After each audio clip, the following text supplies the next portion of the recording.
Welcome to the typical Skeptic podcast, where we dive deep, you decide. Questioning the matrix from UFOs, where the shadows unknown reside. Rob Kalil busting myths like ghosts in the night. Paranormal probes, secret space ops, yo, we keep it real, no fright. Typical skeptical seeking, never sleeping on the lies. Aliens, ain't no wacky black ops in disguise. From abductions to ancient scripts, we flip the script wide. TSP style, mile after mile, truth can't hide. Hold up, TSP crew assemble, we dismantle the fable. My lab's targeted souls breaking out of the stable. Dogman howling, Bigfoot prowling, cryptids in the mist. Mandela the fix was in reality, can't resist the twist. Soul trap snapping, reincarnation mapping, holographic dreams, near death visions, out of body missions, waking up the teams. No censorship here, we fear no elite scheme. Conspiracy kings ringing bells, hear the freedom ring. The skeptical seeking, never sleeping on the lies. Extraterrestrials, interdimensional highs. Welcome to Typical Skeptic Podcast. Be sure to like, subscribe, and turn on notifications. Hey guys, welcome back to another show. This is going to be amazing. I'm really excited. I got my new friend with me, Geri. Geri's been on before when she came on with her friend Leo. They do a podcast together, but I wrote a good introduction about tonight. Geri Cabezudo is an independent researcher, content creator with the One's Great Work Network, owner of soundpath.org, children's right advocate, education reform activist, ET ambassador, and promoter of natural law principles. Through her research and educational work, she encourages individuals to question societal conditioning, challenge false belief systems, and pursue genuine self, sovereignty, and truth. Tonight on the show, returning guest Geri joins me for a deep discussion on natural law, consciousness, enlightenment, and the new cage, which is like the new age, which is actually a new cage. Has the modern New Age movement become another form of control? Can spiritual bypassing prevent people from confronting difficult realities? What is true enlightenment, and how can individuals distinguish from confronting fiction? We'll discuss equivalentics, self-deception, personal responsibility, natural law. And tonight will be like a conspiracy smorgasbord. We're kind of go all over the place. And that's what I like about Geri. We can kind of go talk about anything. And I'm bringing her to the stage now. Geri, thanks so much for coming back on. How are you? Awesome. Happy to be here again, and so honored to be back. Yeah, absolutely. Yeah. So for the people that they might not know you, tell the people a little bit about yourself. Yeah, so I own soundpath.org, which is a Truth and Freedom music festival that features a lot of artists and content creators, presenters from the natural law community. For those that are unfamiliar with what natural law is, it is a set of universal law principles from Source Creator that essentially boil down to don't steal and don't kneel. We are not here to murder, assault, rape, trespass, steal, coerce, or deceive other sentient beings or civilization members. We are here to also not kneel, not take shit from others.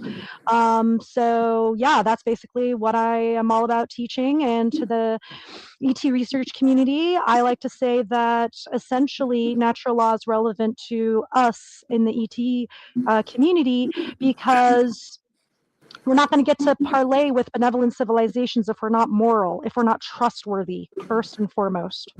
Absolutely, yeah. And for people that don't know, Mark Passio, I'm a big fan of Mark Passio. He's kind of made natural law kind of a thing, right? Like he's been one of the biggest names to talk about it, right?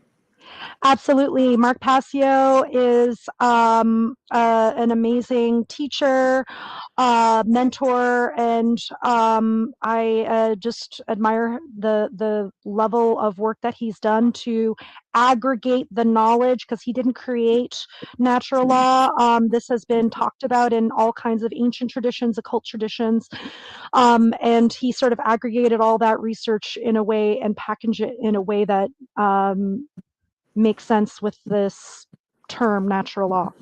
Yeah, absolutely. But you're also like an ET ambassador. So have you had? I've never had you on just like yourself. So this is good to do this. Like, have you ever had experiences yourself that you or like you can't explain or anything like that?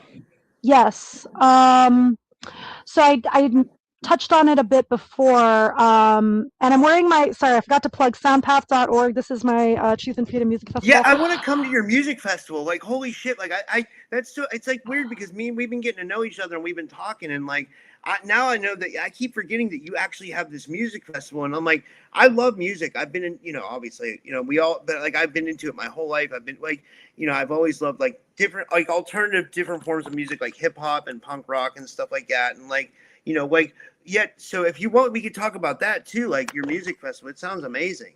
Oh, yeah. A little bit of background about me. Like I used to, I was a Korean immigrant kid, daughter, whatever. So, the programming for that demographic is throwing a violin in your hand at age 4.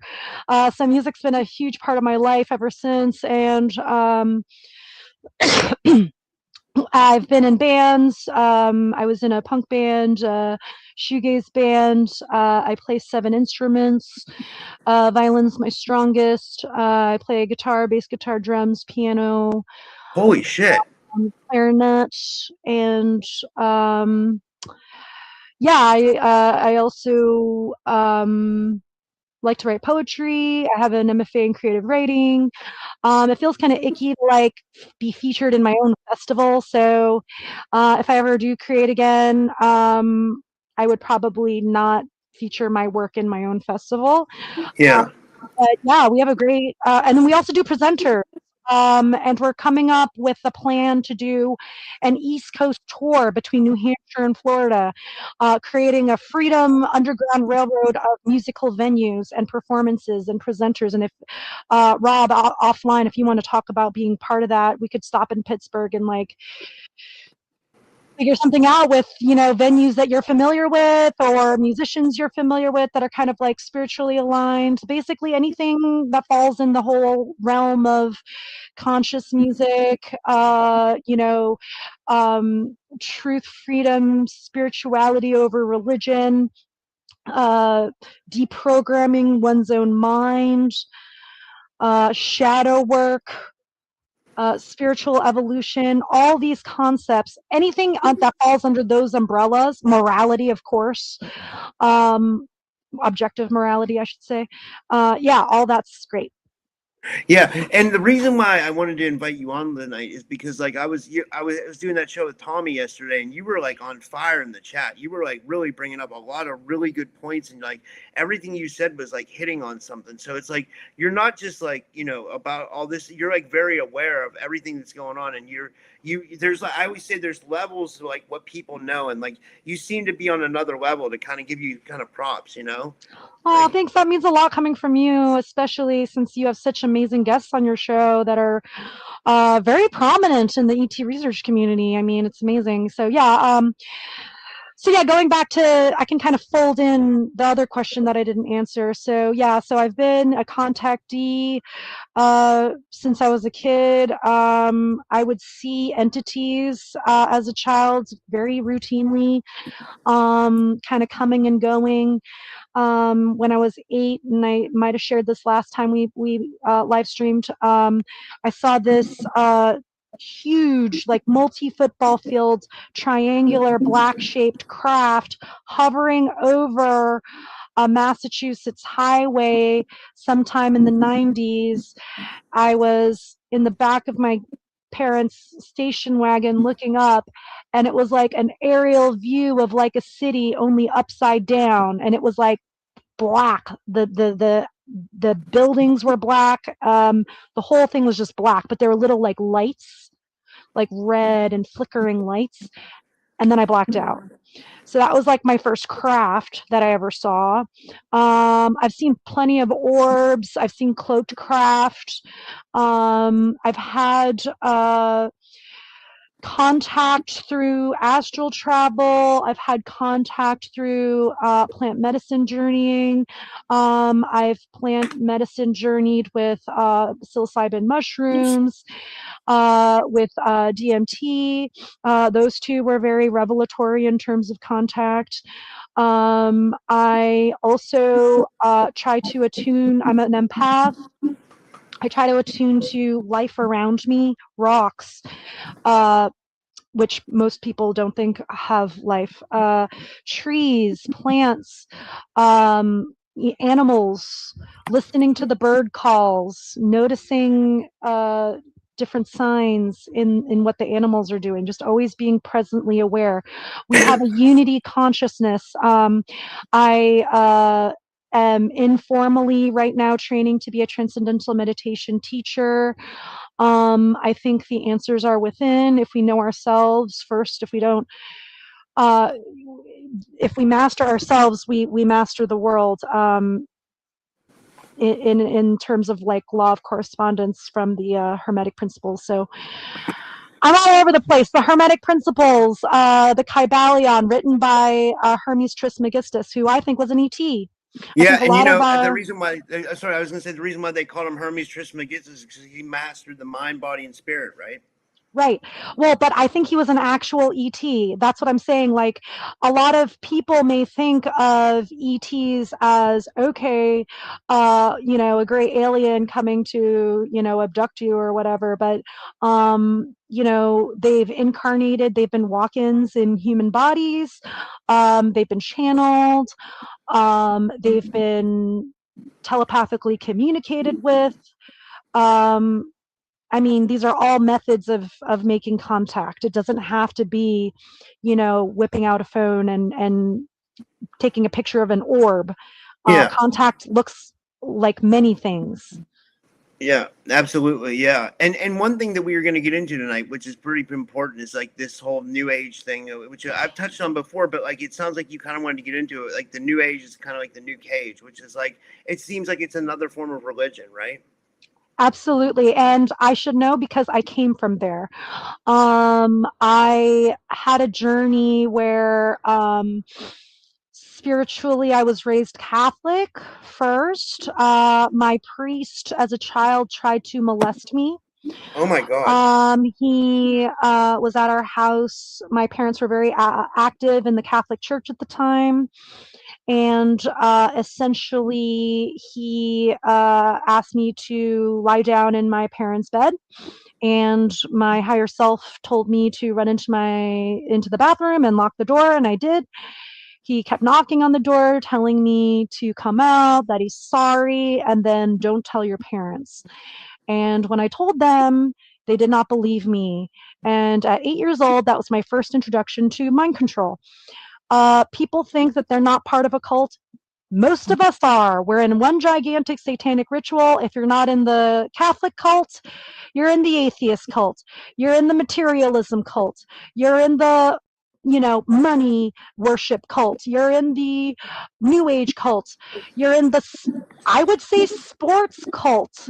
Yeah. Where our rebels, men and women fighting against evil and tyranny. A lot of our athletes are people that have physicality, are sort of siphoned into that role. Our Shakespearean uh, artists are funneled into like you know Hollywood and stuff like that. And so like we could have a movement of saying no to man-made authority, but so much of the movement has been they've been recruited, and so we need to recruit ourselves into this cause, this common Yeah. cause. This was a good question. This is from Carice Cadet. She says, I'll read it. It's up on the screen too. She says, as to the title Natural Law, can you help shed light on why Source doesn't protect divine feminine from bad men historically being harmed from trying to activate and heal? I am going to answer as both an embodiment of the masculine and feminine, which we all have, even though we may incarnate in a certain physicality. The goal is to be balanced in both. And so my feminine care is just firstly crying in pain for those that have suffered. But the masculine in me is saying we need to fight back. Women need to fight back against men, and women need to fight against bullies. And, women are socialized to not feel anger. Men are also socialized to not feel anger. Anger can be sacred. It can be the fire for self-defense. It can be that which stops evil. So, yeah, Yeah, tapping into that sacred anger is my I just answer want to to say that. it can happen not to guys, not like well, I guess guys can get raped too, but I mean, like, I'll just tell you a situation I had. Like, I'm not gonna say who it was because I don't want to call anybody out, but like, I was dating this girl and she was really nice, and like we used to talk on the phone every day, all day long. Like we would talk for like literally, it seemed like we spent like 2 weeks on the phone before, and then like we met, and then after we met, like her personality started to change, and I realized that she had like borderline personality disorder, and she started getting like demanding and angry, and she started getting mean and starting to take things out of me, and she started to be like emotionally abusive, and I was like, what the fuck, this is crazy. Meanwhile, she'd be nice to everybody else, but like she'd somewhat deemed that I was her target, and like me being a nice guy, I would never, I mean, I would never hit a woman. I would never like, I mean, like, and I don't want to argue with people usually. So I just found it to be really strange. You know what I mean? Like, so it's like it can happen to, but I know what you mean, because women oftentimes though are the on the bad end of like sexual abuse and satanic ritual abuse, which is like really horrible. You know what I mean? So I do agree with you. Women do need to protect themselves. It's bad all the ways. It's bad all around. Yeah, and we have these sort of archetypes, right, in our culture. Well, okay, only women are getting raped. Let's look at prisons and the rape rate in prisons, and I'm sure that you could find plenty of males that have experienced that. Um, on the female side of things, okay, females can be absolutely predatory in terms of being a gold digger, only valuing their male partners through their value materially. That is another trap spiritually, of course, and it's and there are men that can be gold diggers to women, and so like just realizing that these transgressions against our natural rights can happen from wherever. Yeah, yeah, absolutely. This is a real. We can bring up comments. This is cool. This is a Corey. She says, "Yeah, New Age woman guru literally stole all my money by deceptive means, by nefarious means of hypnosis, sex abuse, and real occult. Nothing seems to happen to them." Yeah, so let's talk about the new age, which I think we should start calling the new cage. So the new age tells us that, oh, well, positive vibes only, or, let's just, we can manifest by just thinking. And it's true that having an intention, setting an intention is important, but that's the first step to right action. We have to back it with action. There's a lack, there's an inertia in the new age community. I've even and there has been some scientific studies of what's called the Maharishi effect in the transcendental meditation community, where people notice crime rates go down in areas where people meditate more and everything, but the statistics can easily be argued in such a way where, okay, well, if you have these prominent members in the community, they're interacting after they meditate with others in their community, and there can be a ripple effect from those interactions. The point that I'm making, it's not necessarily the meditation that's creating the effect necessarily in a causal way, but it's correlated to the behavior, the actions that the people do after they meditate that's having the effect. The point that I'm making is that in the New Age community, there's no action. Everything's externalized. Same thing in the Christian community, same thing in all these religions. Everyone's externalizing their authority. We are infinite potential beings, spiritual beings having a physical experience.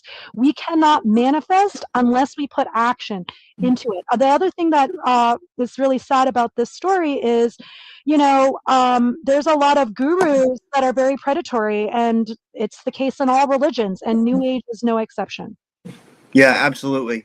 And this was a good comment from Rachel Cowell. She says, women, girls are born with an innate protective instinct practically from birth, energetically gut feeling wise. However, it still doesn't often protect them. Yeah, that's a good point. Yeah. I've often wondered that, like, why, like, like, why we live in, like, do you feel like we're in some kind of, like, prison planet, or, like, you know what I mean? Like, or not a prison, but do you feel like we're in some kind of, like, distorted realm or so? Like, did something seriously wrong with Earth, or somewhere along it went wrong? Do you get that feeling? Yes, I think that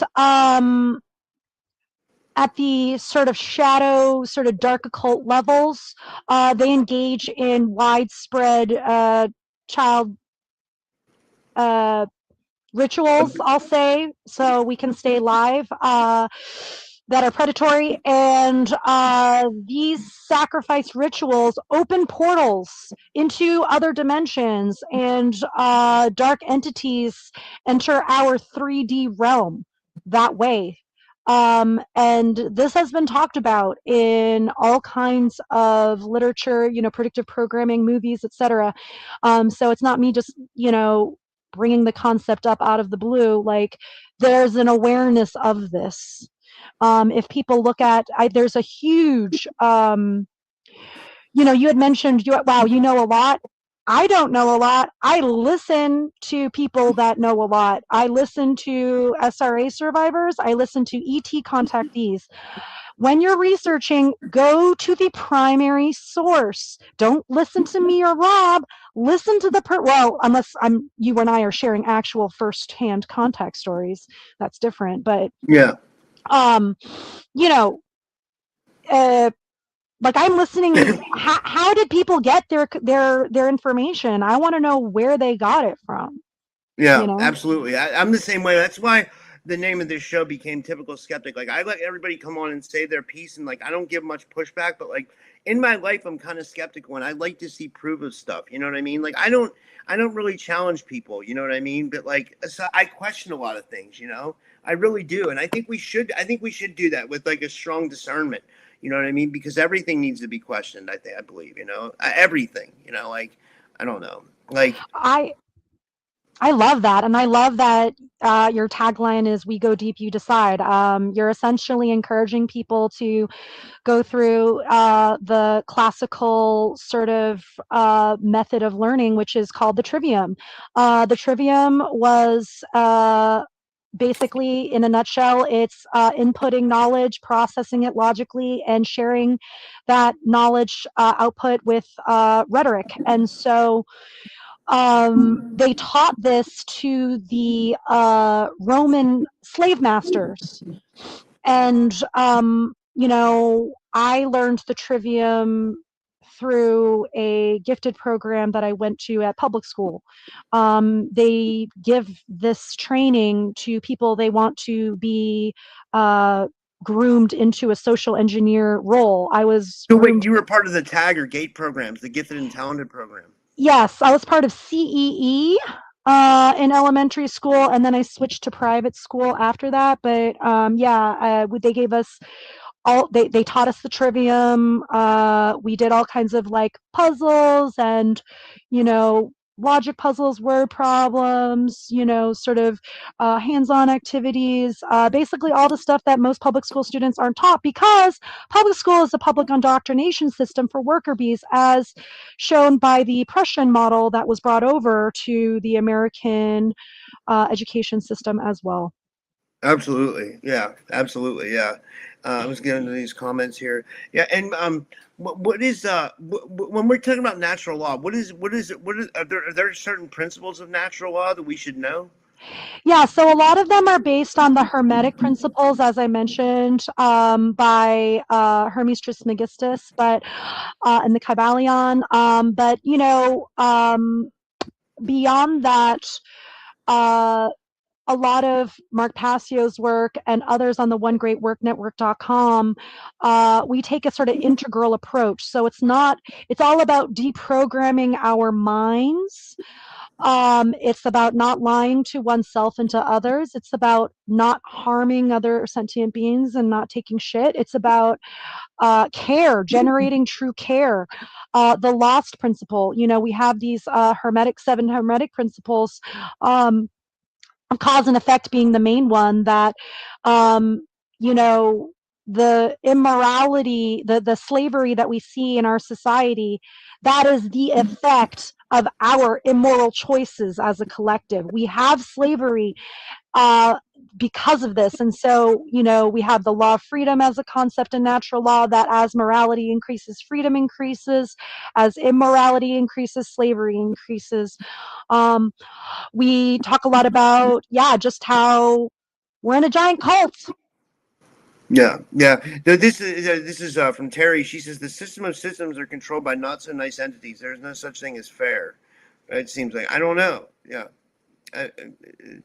that's a good point. I don't know. I mean, I'd like to think that there are benevolent entities here too. You know, I don't know, but I mean, it's so hard to say. Like I've never met anything. I've never met a Nordic or a reptilian or an angel or a doubt. You know, nothing. You know, like I've had entity attacks, but I don't know what it is. You know, I have no clue what it. You know.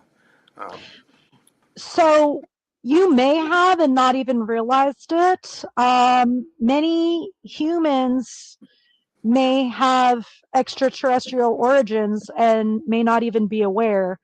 I would say that it's, and it makes sense that if you've had a lot of contact experiences, you probably are a starseed of some kind. If yeah. you even notice that you have entity attacks as an awareness in general, that's a light ability Yeah. common in What star was seeds. something weird was happening. I don't know if I ever told you this. So what was happening was like when I was getting like the attacks, it'd be like 3 in the morning, and outside there's a window right here to the left of me, or right where my bed is, and like it'd be like 3 in the morning, and you know, if you ever like imagine like an elevator falling and then it comes to a screech, it would go like like that. You know what I mean? I would Yeah. hear that noise outside my window like 3 in the morning. And I would look out. I thought it was like the trash compactor, but it wasn't the trash compactor because that's usually when they come at that time. It wasn't that. So I have no clue what it was. It could have been a craft. It could have been a portal opening. It could have been any of that stuff. You know what I mean? Like I'm it thinking was very portal. strange. Yeah. I would leave your window open so that they can't stay in your room. I would also recommend, if you have any mirrors, I just take like a lipstick or, you know, little marker and dot 3 of the 4 corners so that it's asymmetrical. Selenite balls trap dark entities as well. Keeping it in a, you know, dry area so that they don't disintegrate. What else? Just That's cool. prayer to source, Yeah. and not out of desperation, but out of summoning the. We're all fractal expressions of source.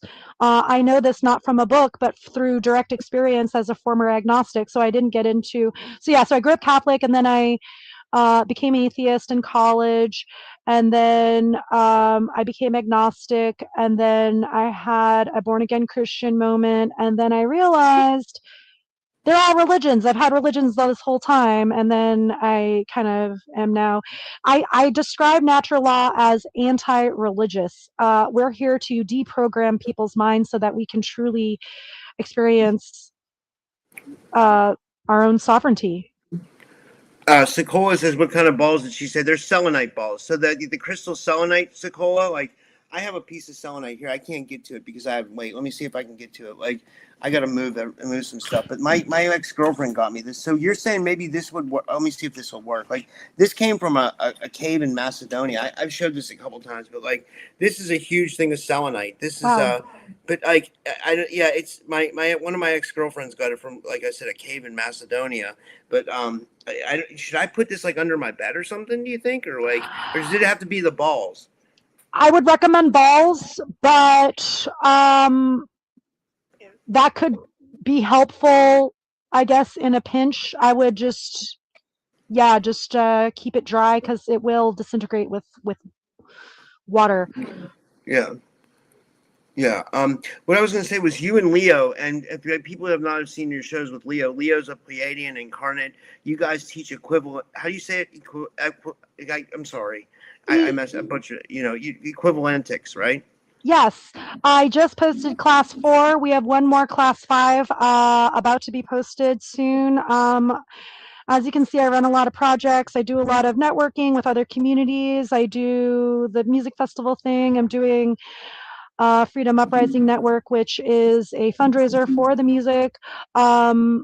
Anyway, but yeah, so Leo has graciously taken on the ambassador role of sharing equivalentics from the Pleiadians to humanity.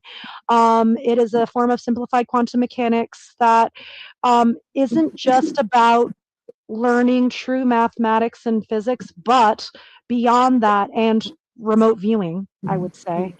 But it's really about challenging one's own thinking through doing these uh, discoveries of solving problems. You start seeing patterns throughout nature, throughout your experience. You start noticing more downloads. You start to feel more connected.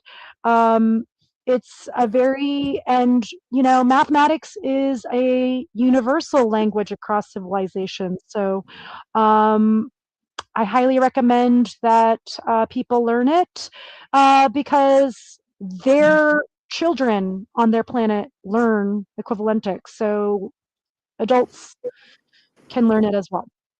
Yeah. Rachel says about my selenite, she says, Rob, ask Julie if that's selenite. Well, here's what I can tell you. I can tell you that my ex-girlfriend had huge pieces of it, and she said she got it out of his thing and and she literally broke off a piece and gave it to me and wrapped it in a towel. And like, so I Wow. think it actually is. I just think maybe you're right. Maybe coming from an ex-girlfriend, maybe that's not good. It might have some like bad energy on it, or yeah, it's better probably to get the fresh, selenite balls, like, and like, yeah, and then you can kind of, yeah, I think. So when we were talking about our talking points before we went live, I wanted to just go back to the new age, new cage ideology, and say for those that think dark entities don't exist, either you don't have the light ability to sense it yet, maybe it's dormant in you, or your head is in your ass. Because here's the thing, evil exists. Don't tell me there's no such thing as duality while you're faced with a murderous child predator. Um, there is duality, there is actual evil. It is evil to ignore it, Yeah, actually. absolutely. Yeah, it is. It is, right? Yeah, because it's going on every day, and it's actually an epidemic. Yeah, and it by ignoring evil, whether it's in the whatever dimension, um, you let it go on. And that is immoral. You are not. You are kneeling against evil, and you're gonna get slavery as a result, as a consequence of that. Yeah, yeah. What I was going to say was, you said you had an experience with a dark entity, right? I've had several. Those that are light workers in the audience, I'm sure, can relate. The more you shine, the more attractive you become to darkness. And that's just part of the process. It's what we signed up for in this incarnation. And so just being aware of that. But yeah, on a literal level, um, I mentioned before when we went live, but for those that weren't there for that live stream, I did. Uh, there was an entity possession attempt by a local coven when I was a kid. There was a minotaur figure that went back and forth between me and my brother's room. And it wasn't just in my mind's eye, you could hear it thumping between the rooms, knocking on the walls. There was poltergeist activity associated with it. I felt it like hovering over me as I slept, and it did the same to my brother. And yeah, I mean, there was a sort of crescendo moment where it wrote to me and told me to open a window, and I didn't, and that was sort of the end of that. I think it may have possessed my mother instead. My mother molested me as a child. So anyway, long story short, yes, dark entities are real. There are benevolent ones too. Um, there's a lot of different civilizations here.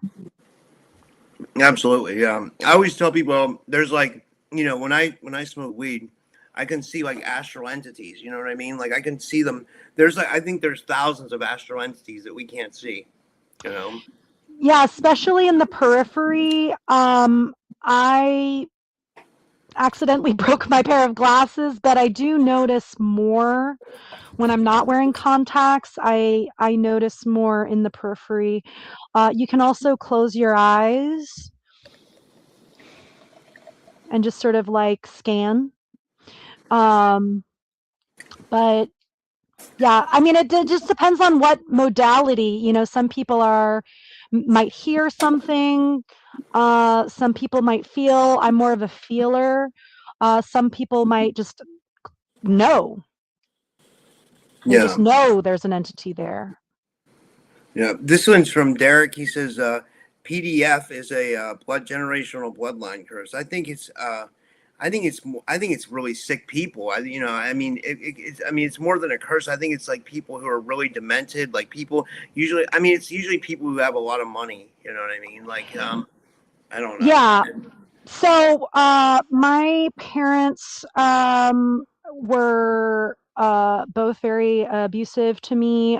They were both in the medical industrial complex, and were wealthy and prominent in the Catholic Church community. I could have easily been. I mean, I was marked. They wanted me. They've been wanting my soul for a very long time. Whether it was through that, Minotaur attempt, through the priest, through my mom. Uh, and, you just stand up for yourself. That's all that one can do. Just say Yeah, no. that's a good point. Yeah. Let me see here. This is a good comment. This is from let's see. Some Rachel says she says many. This is all about we are extreme power beings. We are all equal. It's just the level of knowledge that separates us. Exactly. We're very powerful. And, I think that we've been conditioned as children to be afraid, right? And there's also primal fears, of course, that we're born with, that we inherit. But, I'll share this story with your audience in hopes that it inspires. One of my earliest memories living in, my parents might have not been. Um, Outwardly overtly satanic, but they were de facto Satanists. Absolutely. They worshiped money. They were indoctrinated into Catholicism and in the medical industrial complex. They were, yeah, they were Satanists. They were very physically abusive in my dad's case and sexually abusive in my mom's case. And so, I think it's really important for people to realize that these traumatic programs that happen as children that may come up, um, we can rewrite those stories today, and also, so yeah, one of my earliest childhood memories was my brother, who's younger than me. He was like whatever 2, I was like 3 or 4, and he spilled some sort of drink, and there was like it colored the carpet, and then we both looked at each other and realized we're fucked. Like dad's gonna like beat the shit out of us. And so I suggested, because we were too little to like grab a towel or whatever and problem solve the spill. And so we went behind the couch, and my brother's feet were sticking out because it was both of us behind the couch. And then my dad came in, he saw the spill, he looked for us, and he saw my brother's feet, and he pulled my brother out, and I just heard like slapping sounds. And then I heard my brother vomit because he was being beaten so hard. And then Oh my dad God. started like beating him even harder for vomiting on top of the drink. And he was a PTSD Vietnam War vet, and he saw the enemy in the jungle in his own child again. And but I didn't see that at 4 years old. I just saw a really mean bully. And from then on, whenever my dad went to, start to beat my brother, or like about to escalate in that direction, I would talk back to my dad, and he would beat the shit out of me. And it was like living in an octagon every night, or not every night, but I would say once or twice every other week for like God, I'm my whole sorry you. childhood. Yeah. I'm sorry you had to deal with that, Jerry. That's horrible. That really is. And you're a great. You seem like a really good person. Like Oh, I can thanks. tell you are, and I can tell you're really strong in your like convictions. Like and that's Thank good you. to be like that. Like I just wanted to show you. I think this is one of your people. I'm not sure. This is any. Inika. She's been in the chat before. She says just say no. So true. She says hi, Jerry. Yes, Inika's taking the equivalentics class. We have another one on July 5th. Inika, Leo, and I did a podcast. You can check that out on the NGT Narrow channel on YouTube, as well as my channel, godislovetruthfreedom.com. And if people want to join the next equivalentics class, I'm dropping the email here. Inika is a dear friend. And yeah. Glad she's That's taking the class. awesome. Hell yeah, yeah. Yeah, well, guys, well, we can take some more questions and comments. That'll be cool. Like, we still have some time. So, and she said this. She says, you're so strong, Jerry. You really are, because I can tell you've been Aw. through a lot. We all are capable of this. It's just a mindset. And thank you, Inika, and thanks, guys. Yeah, And you know, I truly just, it had to take me breaking my dad's arm as a teenager for him to stop. But you don't realize how much power you have until you have it, and when you yeah, realize you have it, it's like it's bountiful. yeah, absolutely, yeah. Um, let me see here. And this is the email, guys. If you want to get a hold of Jerry, it's ngtnarrow@gmail.com. And this one is from Rachel Kyle. She says, adversity is always a very powerful tool. What doesn't unalive you makes you stronger. Yeah, for sure. And, someone posted in the chat earlier about manifestation and just like protecting one's thoughts. And that's true. And I would also say, we don't want to fall into the new age or new cage trap of, okay, positive vibes only. Like we need to recognize reality. But in terms of manifestation, we do have to think positively and just really like it starts in the mind. That's the law of mentalism, all is mind. And so it starts in the mind, and then through that we can take right actions. Absolutely, yeah, yeah. Let me see here. What other?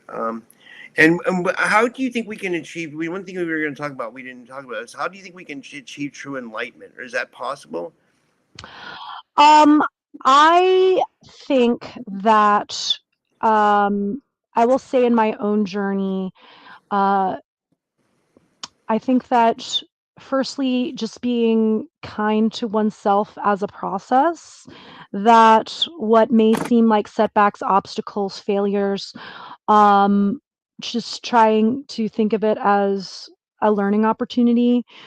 And then also learning patience, learning surrender for things you can't control.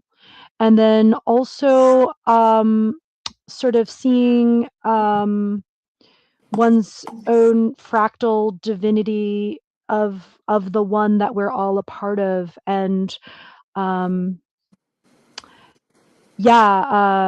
I don't know. I feel like I'm just like riffing. I'm just like channeling whatever messages are coming through. What was the question again?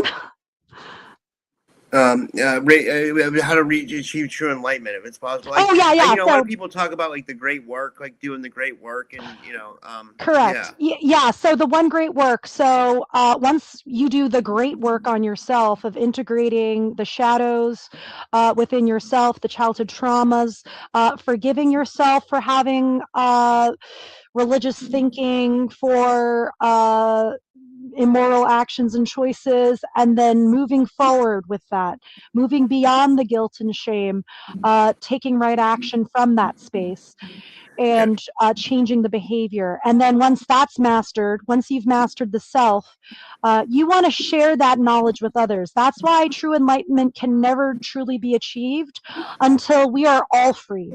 Yeah. One thing you mentioned was like, and this is what I wanted to explain something to the audience. Like, and I'm glad that people are tuned in for this. Like, you mentioned, like, we have to work on our shadow. Like, one thing that I've had with this energetic attachment or this entity attachments, that's one thing I've had to do is like really work on my shadow self and identify what's going on wrong in my life, that why this thing keeps attaching to me. And like, for earlier, Derek said in the chat, and Derek's a dear friend of mine. We're like really good friends. He's one of my moderators. He said, "Get rid of the apport, Rob." It's like, okay, like if he knew, if like I don't think he understands. Like I've tried like maybe 13 healers, a Native American elder, a Christian deliverance minister. I've tried everything possible. I do multiple clearings and purifications on myself. I do Japanese Shinto purifications on myself.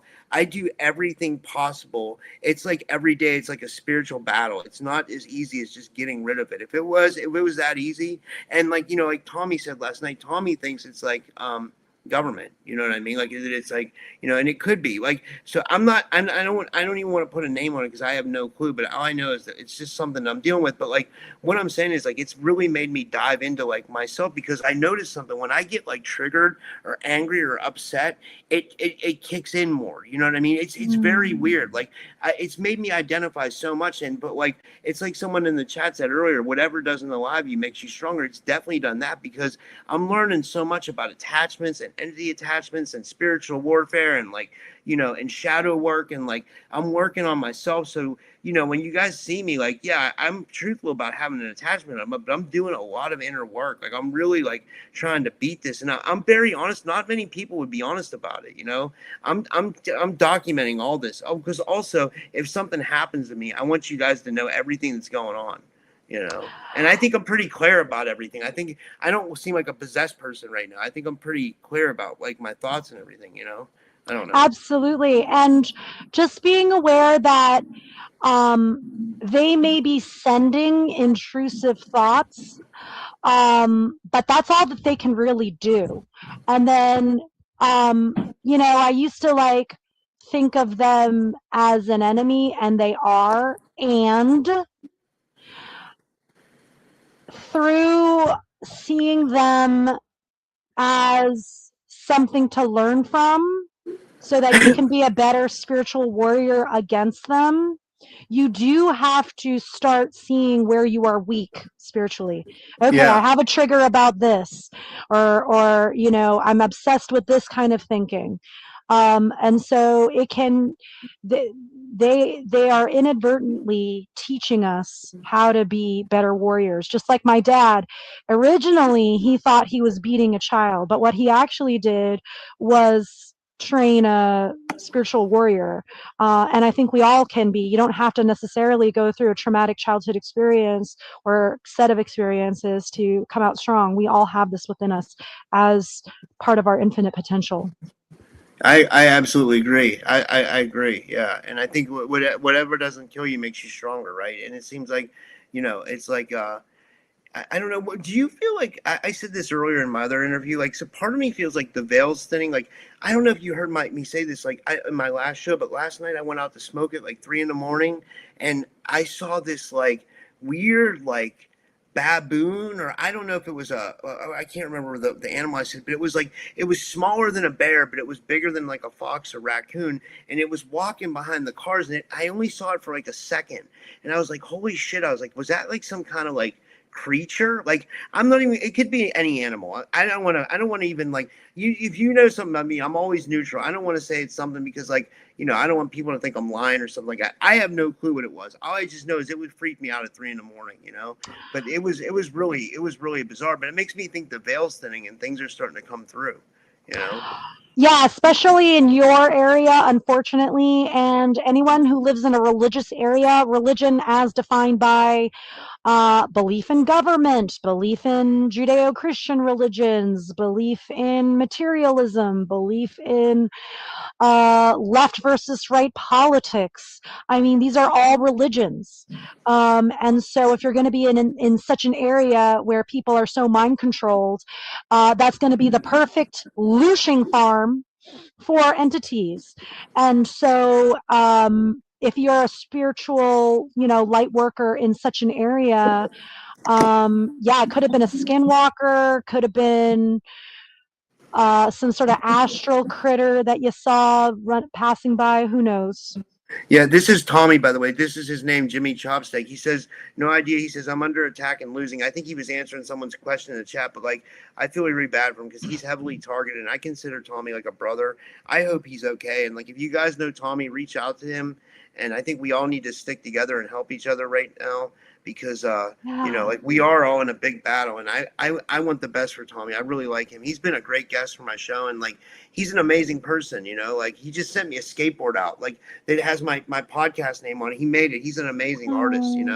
So like I hope he beats whatever is going on. Like it seems like he's being attacked like worse than me because he has to deal with the Morgellons and like all kinds of weird stuff. It's like Dude, dude, I have a couple girlfriends that are SRA survivors, and like when I call them on the phone, it's like click, click, click, click, or like interference or like echoes just on like the phone calls, even when we go on quote unquote encrypted platforms, like that shit still happens. I've been monitored because I named the Black Robe Society of judges and attorneys having illegal ex parte conversations in my family law case that I'm going through. But basically, long and the short of it is, whether it's a local coven in your area that where you're being targeted, or when I was interviewing Mark Passio for soundpath.org, he was a huge backer of Soundpath. He donated 4K cameras that he was using for whatonearthishappening.com to Soundpath to use for live streaming. He's so nice. Anyway, when I was interviewing him, there's all kinds of weird audio activity, even though I had like a VPN. And then at one point, one of our computers had like this strobe effect. And then we later found out there was this power surge through the Ethernet. holy shit. Yeah. When we discovered that, this computer repair guy was like, I don't want anything to do with you guys. Like, here's your computer. I fixed it. Like, don't come back to me. Because if you're being targeted like that, That's heavy. That's heavy. yeah. Holy shit. And you had to deal with like some SRA stuff yourself. Not you said it was a local coven that was trying to do something to you or something like that back in the day, or what happened? Yeah. So, yeah, I mean, I grew up in a satanic town. My parents were very, active in the Catholic Church, which is basically like, every Sunday it's like a blood sacrifice ritual experience for Christ. Like, It nobody really is. seems to get it, but that's what it is. Yeah, So like, anyway, so yeah, I think it's important to be aware of where the darkness is, and like you said, come together. When I've been sending Rob, I've been sending love energy from source to you, and to all the light workers that are listening here that are under spiritual attack. I'm sending love source energy to you as well.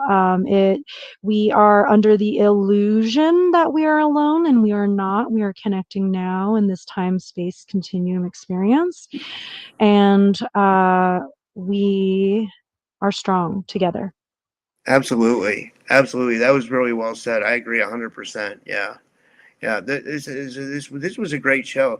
I was going to say, is there anything else you want to cover before we finish up, or you know? Yeah, just kind of going back to the idea of true enlightenment.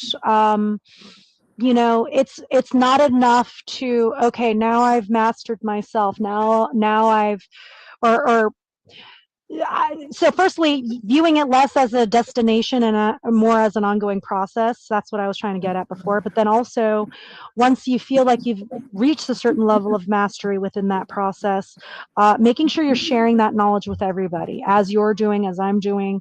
Um, I am not reaching true enlightenment for me. We need to reach true enlightenment as a collective. Absolutely, absolutely. And Chloe's in the audience from Australia. She says thanks. Yeah, she's over on Rumble. Thanks, Chloe. And yeah, let's all send prayers to Touchdown Tommy too, because he's going through it. It sounds like, and yeah, I'm gonna call him after this. Yeah, but this was amazing. I mean, should we take a couple more questions, or what do you think? Like, what you want Yeah, to do let's that? do it. This is fun. It's like a little party. Yeah, hell yeah, yeah. So you guys, if you have more questions for Geri, put them in the chat. It can be about anything. You know, she has her Sound Path Music Festival. You can ask her about that. You can ask her about SRA targeting, ET contact. She covers it all. That's why I wanted to have her on, because she's an amazingly bright woman, and she has this next level knowledge. I really truly say, I don't say that about many people. So Oh, you're so you know. sweet. That means a lot. Thank you. Yeah, I said you were in the chat yesterday. And I mean, like, but like I've done shows with you before, and I was always like impressed, and I always found it like really easy to be able to talk to you and stuff like that. So like, Oh, yeah, okay. thank you. This one's from Chief Mustache. He says, "Is the festival once a year?" Yeah, so last year was our inaugural festival. We did it mostly online, but also live streamed from an actual venue in Pennsylvania. Right outside of Philadelphia. And this year, just because of funds and just frankly my own personal life, we're going to do it online. But for 2027, I'm actually considering doing a tour of the East Coast. I'm talking to folks around Pork Fest in New Hampshire, Porcupine Freedom Festival.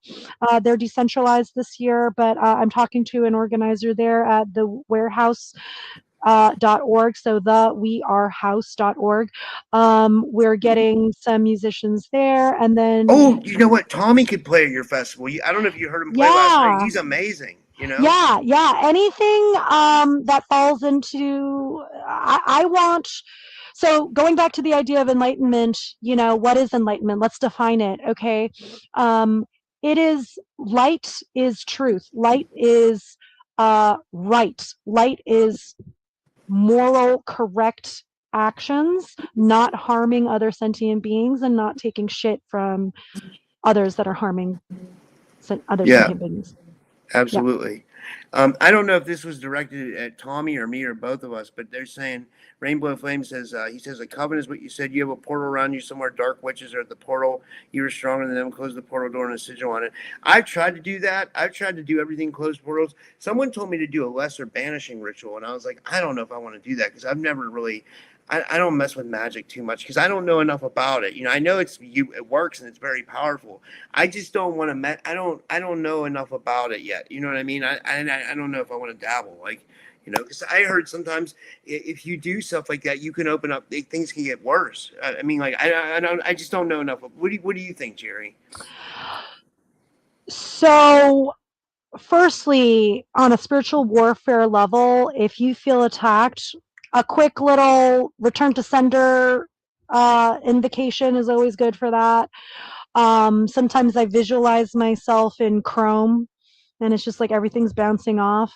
And then, but for, portal closing and healing, yeah, like if I'm going to heal or help, I have to take on and transmute and alchemize through some of that. I'm not holding all of it, but I am going to hold some of that. And I have ways of dispelling that. And so just becoming more practiced in that. And, there's a difference also between magic and sorcery. It's all about intention. So yeah. Yeah, and this is from Chief Mustache. He says, "How much does the festival usually cost? Like, is it?" Yeah, so last year we did have ticketed. I'm not doing that model. It's a not going to work for the scale that I am envisioning. And B, I've learned a lot about sponsorship, investor, type models, vendor models. And so we're going to try to implement that as a way for it to be free to the public, or at least low cost for live performances and lectures and so on. Yeah, this is a really great comment from or question from Sil, and Sil says, I call her Sil, but she's Sicola, but she says, when did Jerry realize she needs to break her parents' cycle, and is her brother okay? Yeah, so my brother, who I grew up very close to, I think I inadvertently created as a big sister a learned helplessness in him by accident. Because by taking on my dad for him as his big sister, he then didn't train mentally to uh, take no shit, essentially. And because of that, became very docile in his mind. And so, and to answer your question, and I think a lot of people may relate to this, I think there's a reason why a lot of shadow work comes up in dating, in relationships, in friendships, deep friendships, in business relationships, relationships in general, how we interact each other. We project inadvertently our own childhood parenting, whatever shadows onto each other initially. And then we recognize those patterns that we're projecting or receiving. And wow, that really wasn't my dad hitting me again. It was just the my business partner thought that I was the mom that abandoned them or whatever. You know what You I you mean? said Like, yeah, you said your dad was a Vietnam War vet. My dad was too, but I got lucky where it's like my dad didn't like abuse me or anything like that. But like I know what it's like to live with someone. Like my grandfather was a POW of World War II, and my dad was. They both kind of never talked about it, and they both were like. I try to tell people this. They were like really messed up from it. So I was like, when people go to war, that's why I'm kind of against war. Like I realized that like there's a time I guess we have to, but like really it's like why can't people just learn to get along? Because like when you like look into it deeper, you find out that it's about oil and all this shit, and it's like it's like can't we just dump that system and like where was I going with that? I just totally lost my train of thought. But like what I was saying, the traumatization of war. Like I don't think people realize how traumatizing war can be on someone, and I saw it firsthand with my dad and then my grandfather. You know. mm, yeah, I think a lot of us have family bloodline curses. You don't need to be a satanic bloodline family, some Illuminati family to have bloodline curses. And once you realize the patterns, identifying them through relationships you have in adult life, and realizing, okay, I can't project and I can't receive other people's shadows from their childhoods or project my shadows onto other people. And then you operate with more consciousness and awareness. And then if people are ready and called, making sure you don't pass that on to the next generation if you're a parent. Yeah, yeah. This is just a good comment from Melly. She says, "We as human beings need to do better. We will and can." I hope so. I Yeah. still think there's a large part of the portion that isn't awake, and they're still like really living in the matrix. But like, and I feel like some people don't want to wake up to it. They're just happy, like living in the matrix. But I mean, I hope we all can wake up to like what you know.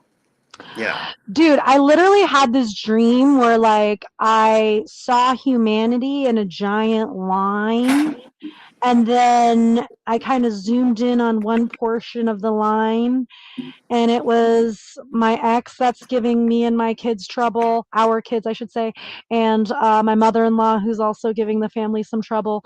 And like I was like trying to shake them or talk to them like, hey, what are you waiting for? And they were just like standing in line, like stone faced, face forward. I was like, wake up, wake up. Why are you here? What are you waiting for? What is this? And I was like shaking them. And they were just like they just didn't react. And then I woke up and I realized that's the metaphor for humanity in general. That's the condition. We're all asleep, we're all dead, we're stoned, we're collectively, it's very few of us are awake, very few of us are like, oh wait, it's not about waiting, It's about doing.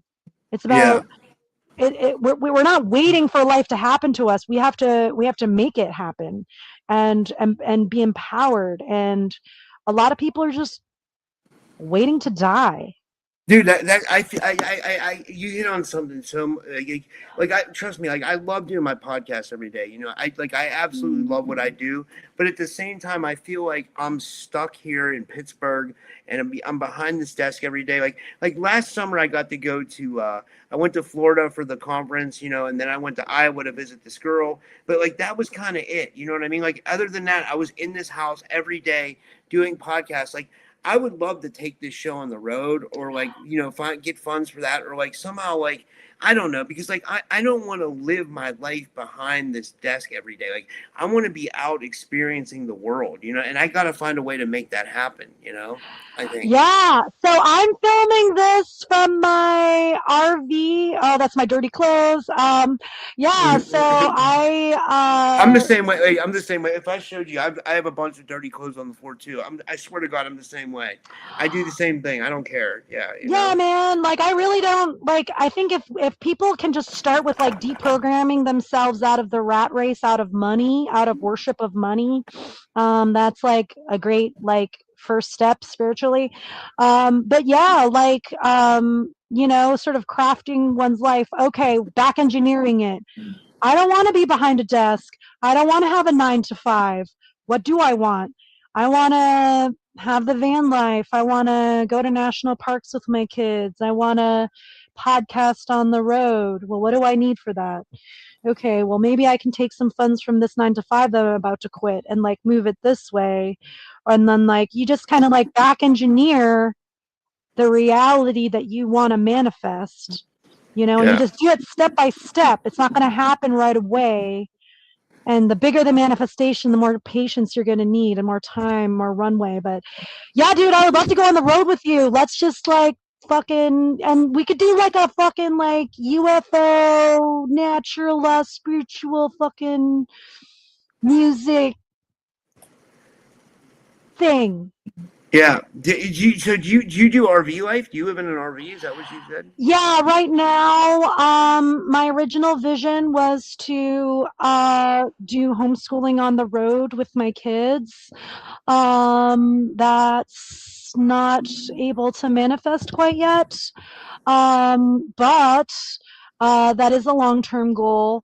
And also, like I said, if I'm working with musicians and performers and artists and stuff. I got, bunk beds here. Got a little like that's my the bunk beds that if they're It not being looks nice. It used. looks nice though. It looks like a cool little Yeah, place. yeah. It's just like and it forces you to live minimally. Yeah, You just stop caring about possessions. yeah. Is it hard to live in an R? Is it? I mean, I have a friend. I have a friend. Her name is Michelle. She's a vegan. She comes on my show. She lives in Brooklyn. She like goes to New York. She lives in her van, but she converted her van to have like everything like kind of like you have it, like and she does van life because she realized that the living in New York was so expensive. But I mean, like, so yeah, she does that too. Do you find it hard to be able to, or is it I just like love it. you love it? I love it, and here's why. And a little bit of background on me. So yeah, I was very indoctrinated into the medical industrial complex slash educational industrial complex, I should say. And so my first marriage was with a pharma exec. I lived in a $2 million home, 5 bedrooms overlooking San Francisco Bay Area. Wow. And I left that marriage because I saw over the 10-year relationship that we had that he sold his soul for money. And I didn't know what natural law was at the time, but I just felt in my heart that it was not my path. And a lot of women especially are indoctrinated through like the princess programming of like Disney and all this to like have a man provide or whatever. And or that's like the apex of like female existence, is to like get a rich boyfriend or husband or whatever. And it's like both of those are like shit thinking. And so, yeah, like having experienced what one should consider the material sort of like apex of existence, and I feel more alive in my RV than I did in that mansion. Wow, that's cool. Oh yeah, yeah. Well, you made a choice and you did it. You know, like I mean, hell yeah, like that's awesome. Yeah. Thank Does you. anybody have any more questions for Jerry before we go? Anakin says she loves the idea of letting go of money. I do too. I wish we could live in a society where we you know yeah you know Yeah, I was at a point where, okay, I could continue making pretty decent money at the time. I made six figures. I was wow, that's living pretty in good. San Francisco, which is a very expensive city, and we were about to buy a house, and I was like, I don't want this life. Yeah. I would not grow in that trajectory. I was And just similar. I was a mortgage broker for 10 years. And like, mm, I worked for Wells Fargo and I was making like in 2008, I was making about 60 to $80,000 a year. And honestly, it was great for the money, but like it was bad for the soul. And like it was a sales job. So they really want you to like sell, sell, sell, sell, sell. And they don't care if you give someone a bad deal. And I'm like, wait, we're giving someone a bad deal. We're going to fuck up their life. Like, how is that good for my soul? And how is it good for these people? You know what I mean? I didn't want to be a part of that, even though it paid well you know. absolutely. And, for those that are parents, oh shit, well, if I go on a spiritual path, how am I going to provide? How are you going to provide in general? You just fucking figure it out. You're a grown up. Fucking figure it out. Like, what skill sets do you have? What skill sets do you want to learn? Yeah. What can you bring to the table? What job experiences or career experiences can be translatable into whatever entrepreneur experience you want to have next, or small business experience you want to have next? Like it's just like you can do it. Believe in yourself. Yeah. Absolutely. Yeah. Rachel Kyle says, "Put your big boy, big girl pants on." Yeah, absolutely right. Yeah. Aw. This is a great show. This was a great show, Jerry. I'm so glad we Aw. did this. Yeah. Let's do it again. That'd be fun. I Absolutely. I Yeah. was telling you, okay, I'll just say this, all right? Like, I want to do like a fucking UFO conference with you. My other friend Ryan, who I know you've met, Ryan Golombeski from Yeah. Finding Yeah. He's cool. Bigfoot. Yeah.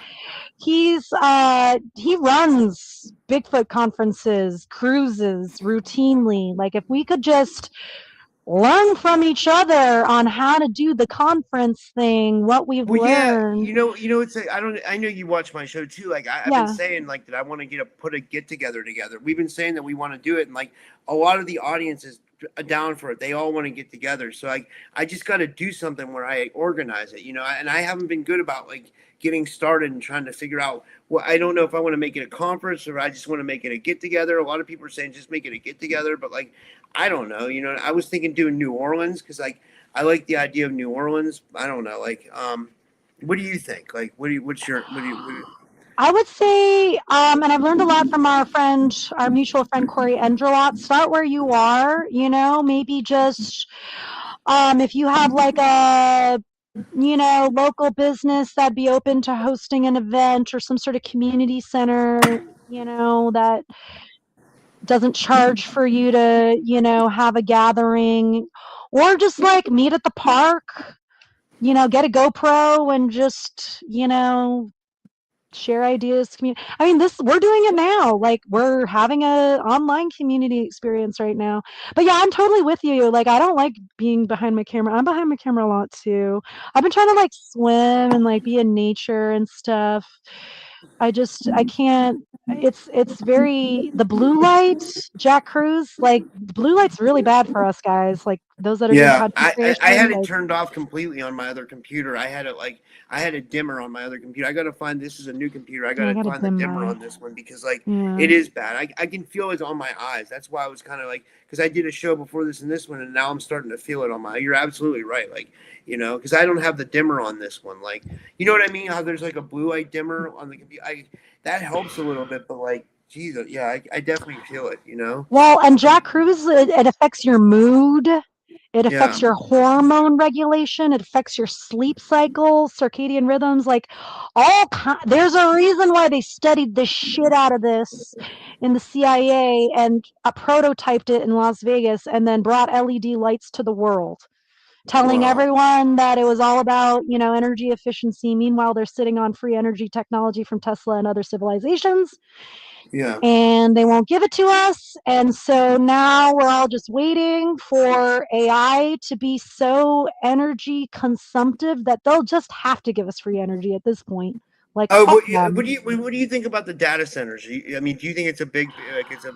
I mean, I, yeah, I, I actually, in this specific experience and realm, I think that if we have a critical mass experience of, okay, well, we can no longer use AI with the energy resources we have on this planet, the answer will have to be free energy, which we yeah, do have the ability to have. The Egyptian pyramids were fusion operations. They yeah. had cold fusion. You're so, oh, I love your self care, man.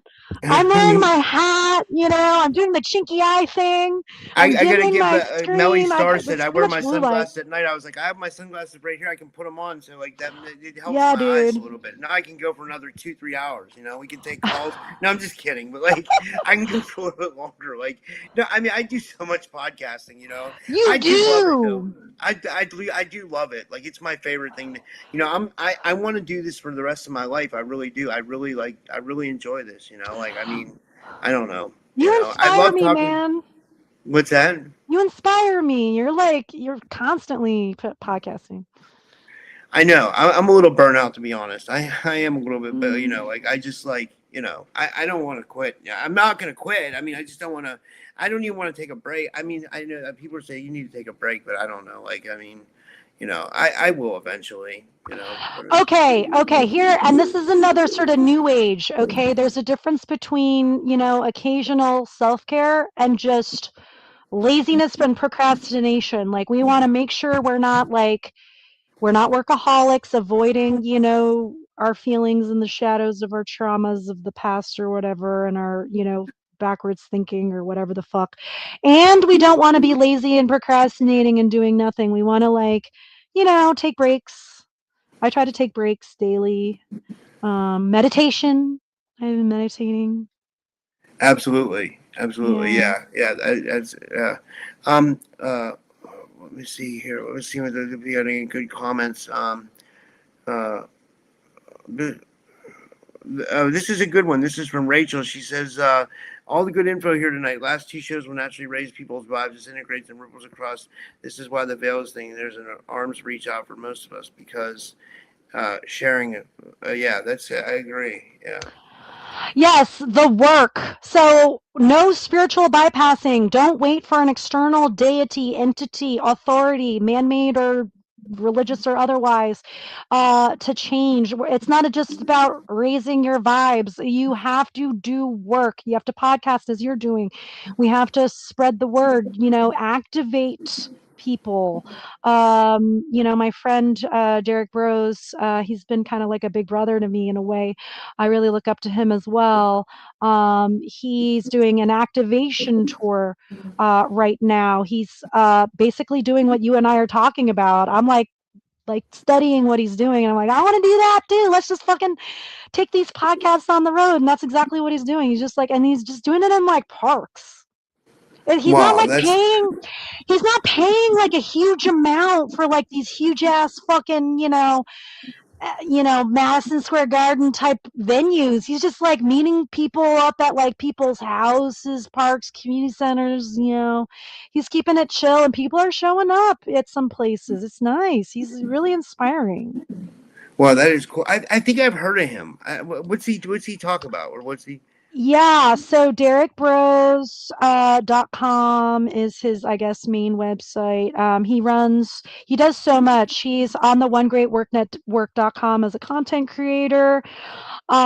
He runs Freedom Cells. He runs the People's Reset, which is a conference in Mexico annually. He's an investigative journalist. He ranges in. He's a documentarian. He's an author. Um, he's a rapper.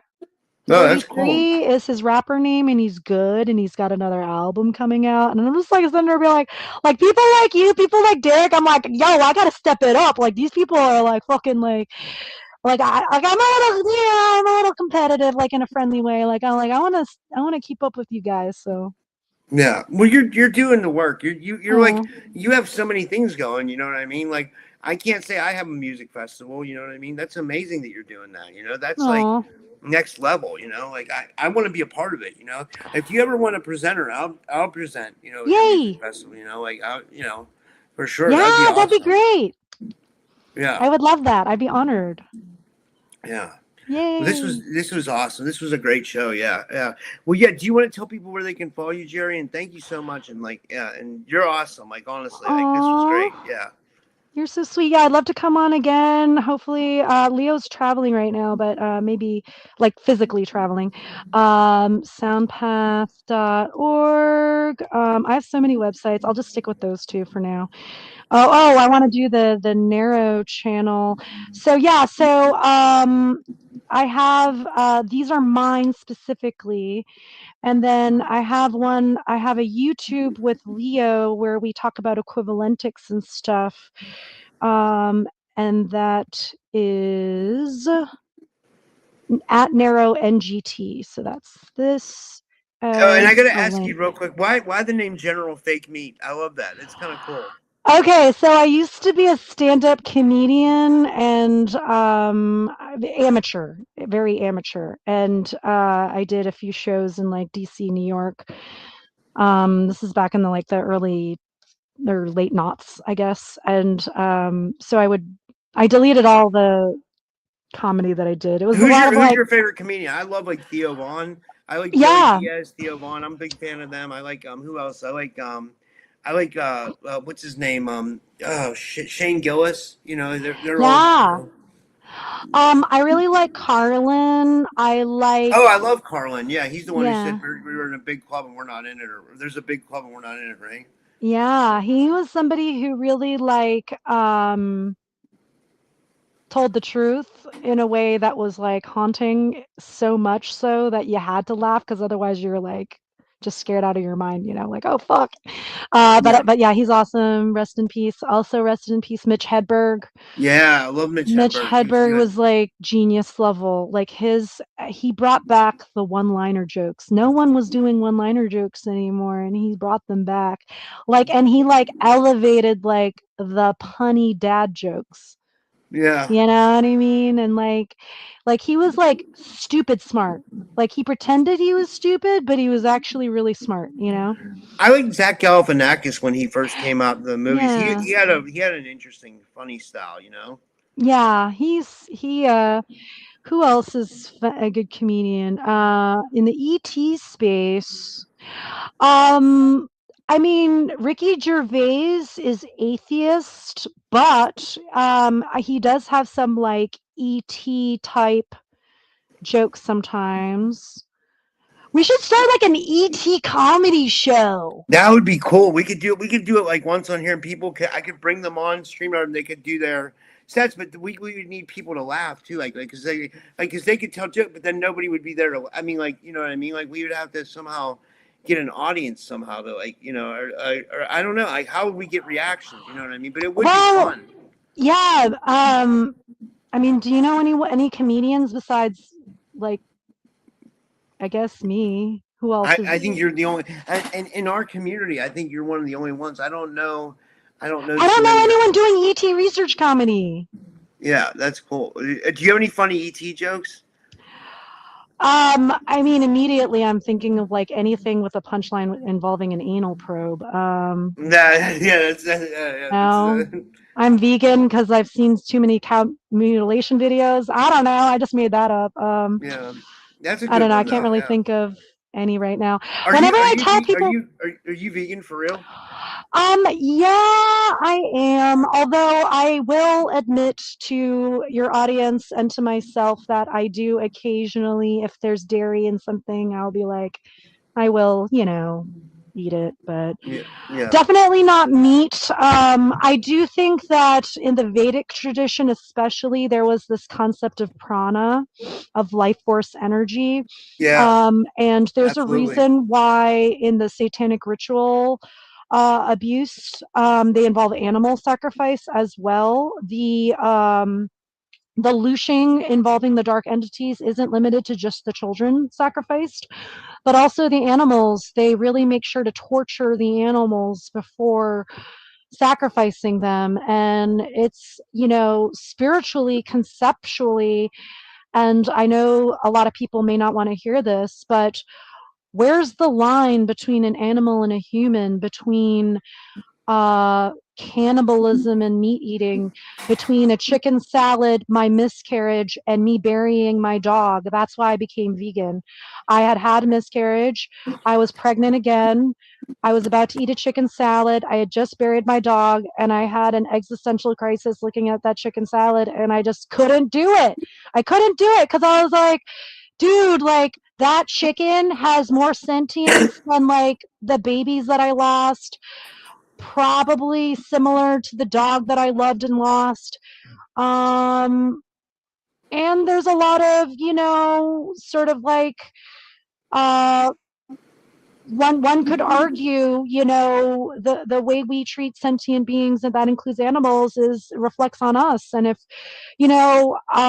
I don't want to be religious at all about diet, but what I will say is, can we at least agree it doesn't hurt to have more plants in one's diet?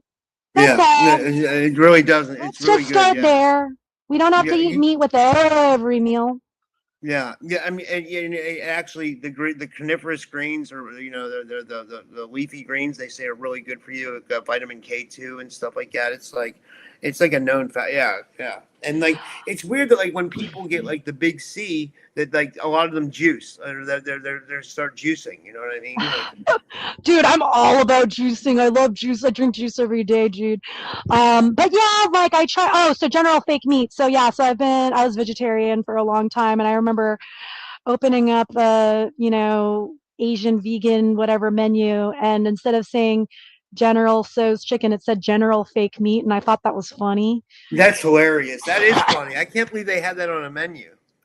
Yeah, and just sort of conceptually, right? Like general as like unspecified and also in a military sense, and then fake meat, like we're having these like meat experience of physicality, but like we're really spiritual beings, Yeah, like, you know. absolutely, absolutely. Yeah, yeah. This is, yeah. This is. I mean, this was a great show. This was. Aw. Yeah. Like, I was trying to think of any other last questions I have for you. Like, well, we're here. Does any? Well, I'll just ask one more time. Does anybody have any more questions for It Jerry? looks like Rainbow Flame might have one. Rocks have consciousness. How do you eat plants, breatharian becoming? Yeah, so intermittent fasting, uh, everyone can agree, doesn't hurt to skip a few meals. You don't have to, the whole 3 meals a day thing, that's a psyop. We weren't meant to do that. We weren't meant to, how do you eat plants? Um, Easily and with joy. I don't know how to answer that question. Start with like organic, I guess. Try to grow your own food if you can. Yeah, Say thank you, since they are life force energy as well. absolutely. Yeah, I guess we could end it here. This was good. Yeah. Yeah. You told everybody where they can follow you, and yeah, does anybody? Yeah, I guess we'll finish up here. And yeah, thanks everybody. And do you have any final words, Jerry? I want to say thank you to you, Rob, and to your audience. And I'm sending um, loving energy from source within and without, meaning there has there is a creator, but there's also a little c creator within each of us. And if we can find that connection always, and also just being aware that we are connected, that we are all one, that when one suffers, we all suffer. And from that space, it is easy to follow natural law, because if I harm you, I harm myself. Absolutely, absolutely. Yeah, and thank you everybody for tuning in tonight, and thank you, Jerry. And yeah, I will see you guys all tomorrow. Tomorrow night, I have another show. So yeah, thank you guys, and thank you, Jerry. And it's not letting me in the stream. Oh wait, I gotta click on the thing. All right. Thanks, guys. All right.